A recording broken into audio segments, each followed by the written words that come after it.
Isn't it? One of those quirky stories Jesus sometimes told. For in response to the criticism of the scribes and the Pharisees, that Jesus not only welcomed sinners, but he ate with them. Jesus tossed them a rather unforgettable parable one day. It's really what the word parable means, by the way. It is to throw or to cast, balo, as in base balo, something close beside, para, something else. Figuratively, it is to throw a story right up against a truth worth learning. And this particular story was about a man with two sons. And we could probably stop right there and figure out that with two boys, there was going to be some fighting, at least some competition between the older son, the presbyteros. We could call him the Presbyterian, if we like, and the younger son, the neoteros. Because one day, Neo, if we can call him that, announced to his father that if it was all the same to him, he'd like his inheritance right now. Never mind, the father wasn't gone yet. But that's what the boy was saying, wasn't it? Hey, Dad, I love you, but I wish you were dead. The father not only didn't take offense at that, he said, okay, here you go. Just as an aside, when he divided the estate, or the usia, between the two boys, it wasn't 50-50, because the Hebrew law specified that the oldest son always got two portions of whatever the inheritance might be. This was not to show favoritism, though. This was to ensure that after the old man was gone, if one of the siblings ever got into trouble, the eldest son could still take care of him. Hold that thought a few minutes. It may come in handy just a little bit later. So Neo the Zero, our wandering Jew, got together all that he had, and he took off for a distant country, a land or a place which was a considerable piece off, as Star Wars might have put it, a universe far, far away. And what did he do when he got there? Jesus said, he squandered his wealth. He scattered or dispersed it in wild living, asotos. Asotos. That means profligate, debauched, depraved, drunken lifestyle. In other words, he became a sot. That's what a sotos means. But after he'd spent it all, a famine arrived, and the boy began to be in great need. Now, please forgive me for belaboring the language here, but it reads in the Greek that he became hysterical. Hysteresten. If you want to, you can circle that word in need in verse 14 and put an exclamation point beside it in your Bible, or draw some googly eyes out in the margin. Hysterical. You get that way when you get really, really hungry, don't you? I know at least one of our pastors, and I won't name her,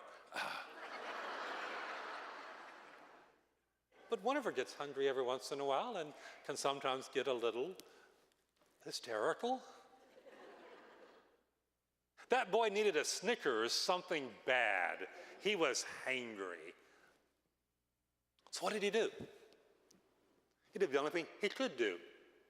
The thing he'd probably avoided doing since he'd gone to that far country, the thing he'd probably missed the least about being back home. He went and found a job. Only oddly enough, especially for a Jewish boy, the only job he could get was to go out into the fields and feed the swineherd. I don't know, has anybody here ever had that job? It must be the worst summer internship ever. It's not a great job. George Bernard Shaw once said he had learned never to wrestle with a pig because you get dirty, and besides that, the pig likes it. And not even that job helped. Because the parable says that even still, nobody gave him anything to eat. He was so hungry, in fact, that he longed to fill his stomach with the carob husks that he was feeding to the pigs. Those are the pods of the carob tree. That's also known as a locust tree, if that gives you any clue. They're about 4 to 9 inches long. They have a leathery case. It surrounds a pulpy substance. Sometimes kids ate them because they're kind of sweet, but on the whole, they're much more pig food than they are people food. Yet Neo wasn't even allowed to eat the pods. He had to feed them to the herd. Until one day, so verse 17 tells us, he came to his senses. More accurately, he came to himself. Senses isn't in the original text. And I wonder, what does it take for some people to ever truly come to their senses? There are a lot of folks this morning, for instance, who may be like this boy. They've simply wasted away long periods of their lives, maybe because of drugs or alcohol. The Dutch priest Henry Nouwen once wrote, "Addiction may be the best word to express the lostness that so deeply permeates contemporary society." Perhaps that lostness has come because of some really poor judgments that they've made in the past. They did not make good choices, as their mother would have told them. Maybe it's just bad luck, turned into chronic circumstances. For whatever reason, they've long since lost control over their own fortunes and their own futures. And every week, some of them come to churches like ours asking for assistance, and so we try to help where we can. But for some folks, they're in so deep, what we can do is just a drop in the bucket of their neediness. On the other hand, some come here on Sunday mornings and would appear, at least from the outside, to have it all together. Look around for a minute, would you? Just take a look around who you're sitting with. Impressive, aren't we? But it's just a veneer sometimes. Because inside, some of us have spent all that we have, at least emotionally and relationally, and we know it. And in burning our bridges behind us, we've left a landscape of tattered lives, including our own. Because you see, what we do always affects other people as well. We like to think that our life is our own business, nobody else's, but that's just not true. You remember what the poet John Donne once famously wrote, "No man is an island entire of itself. Every man is a piece of the continent, a part of the main. If a clod be washed away by the sea, Europe is the less. Any man's death diminishes me because I'm involved in mankind, and therefore never sin to know for whom the bell tolls. It tolls for thee." And the bell tolls for each of us as well. What you do affects other people. You exercise your freedom to smoke, and your spouse or your children can get cancer from the secondhand effects of your freedom.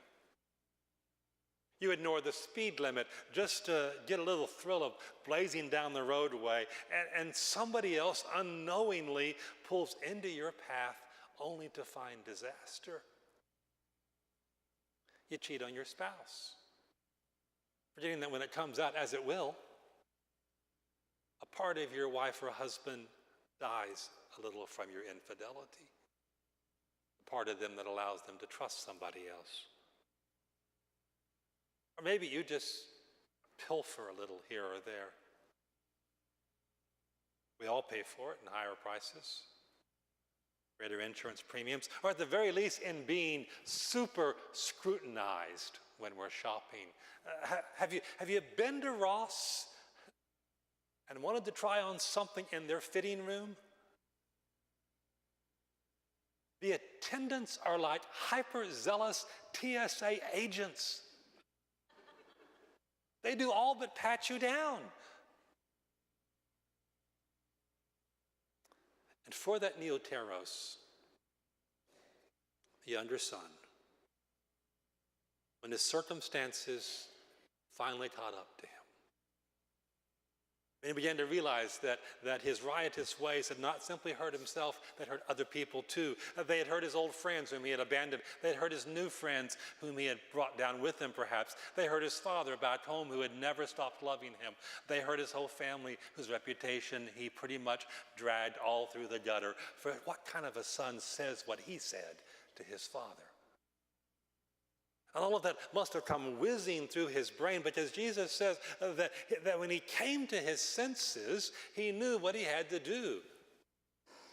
I will arise, go back to my father, say to him, Father, I've sinned against heaven and against you.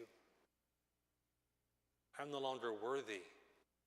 Axios. We get our word axis from that which balances out weights of equal value. I'm no longer worthy to be called your son.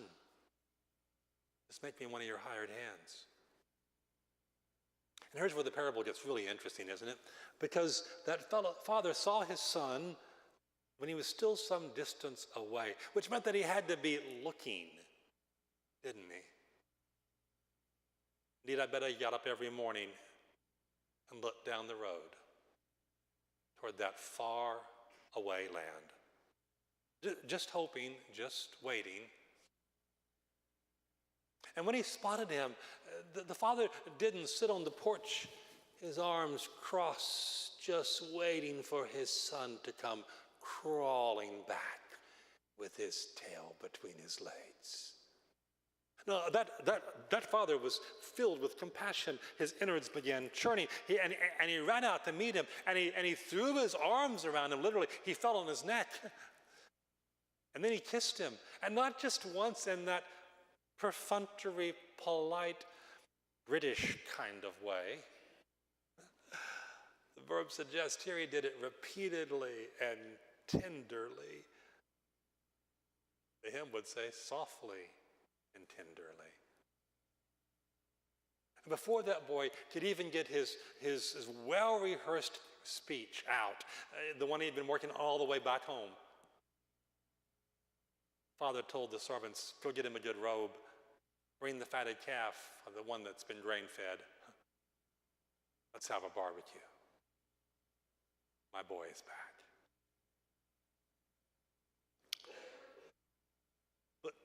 But what about the older son? That Presbyterian we mentioned earlier? You know, the one who got 2/3 of the estate? So that if anything happened to Dad and his younger brother needed it, hello? He could still help him. You heard all the noise coming from the house, the music and the dancing, the symphonias and the choral, and we could render it symphonies and chorus girls. And he found out what was going on. Jesus says he became more than just a little angry, orgistai. We get our word orgy from that. He was mad as a hornet, in fact. He wouldn't even go inside. So his father had to come outside to meet him. In the Weekly Word, in your worship guide today, there's a note about the famous Dutch artist Rembrandt van Rijn.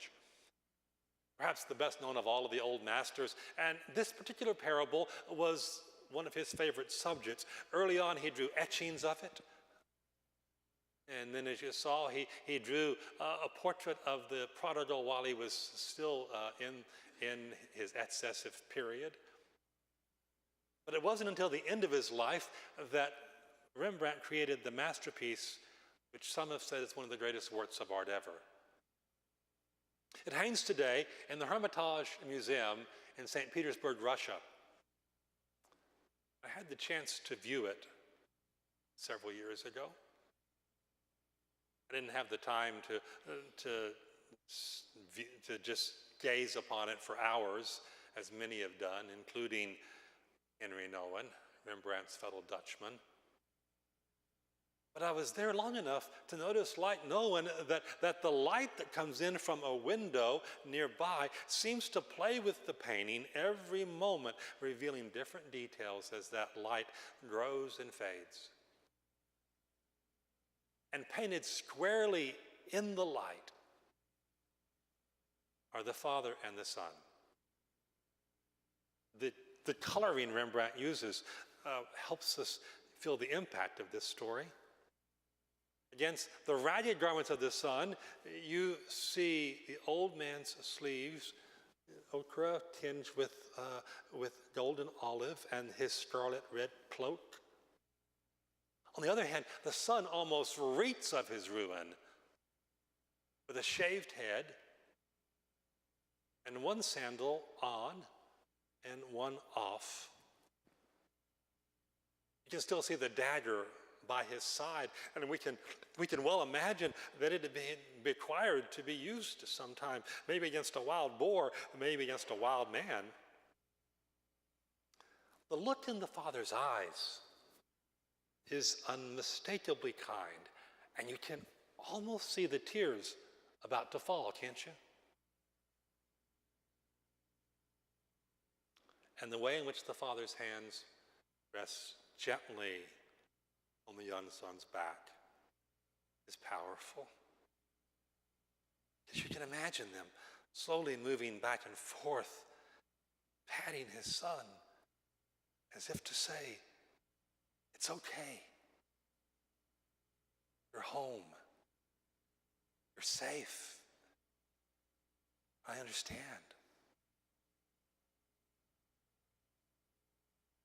But the elder brother, also dressed in red, he is his father's son and rightful heir,